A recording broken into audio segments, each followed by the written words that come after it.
Hi, I'm Lisa Marriott and I'm a Senior Lecturer in the School of Accounting and Commercial Law here in the Victoria Business School.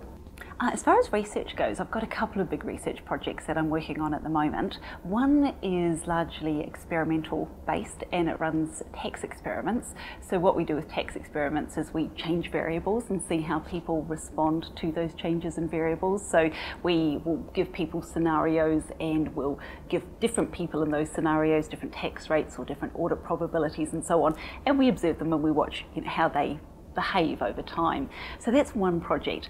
The other project that I'm working on at the minute, which is one that I'm really excited about, is looking at how we treat people who commit white-collar crime and blue-collar crime differently. And you're probably wondering how I link that into tax, but I look at white-collar crime from a tax evasion perspective and blue-collar crime from a welfare fraud perspective.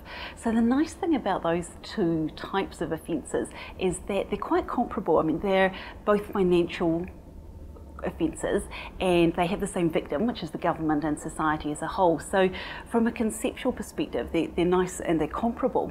However, what makes them interesting is that we treat them very differently from a prosecution perspective and from a sentencing perspective. So you're much more likely to be prosecuted for committing lower levels of welfare fraud than you are for committing quite high levels of tax evasion.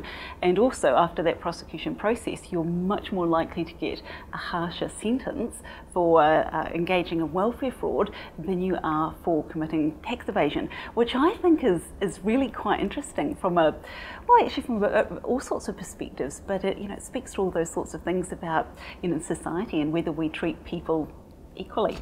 I suppose what I find most exciting is that it's a question that doesn't have a really obvious answer, and it speaks to how we treat people in society. I mean, particularly in countries like Australia and New Zealand, and I'm doing this research looking at Australia and in New Zealand. And I think we like to think of ourselves as being very classless. We like to think that we treat everybody equally, and this is a situation where it actually really looks like we don't. So I think for me, that makes it really quite intriguing. Well, I guess it's relevant from a overall sort of social justice perspective, and it goes back to that thing of, do we treat people equally, or somehow or other does the sort of offence that they're engaging in or their behaviour somehow make this a different type of offence? And I guess that's what I hope to answer with the research. I do hope it will help us reflect on the practices in our justice system, how our processes in relation to when we go about prosecuting people, our sentencing processes, and also from a societal perspective, looking at how we view offences and how we view offenders, and whether in fact it's reasonable to look at different types of offenders, as in this case, and to treat them differently. I guess one of the things that I always think about with being an academic is we're so lucky to be able to research, and we're so lucky that we can choose individually what we research and look at what we think is important and what we think is important to society and pursue those areas. And to a certain extent, society does judge us on our I suppose our success, if you like, of being able to choose topical research, because our performance measure is publication.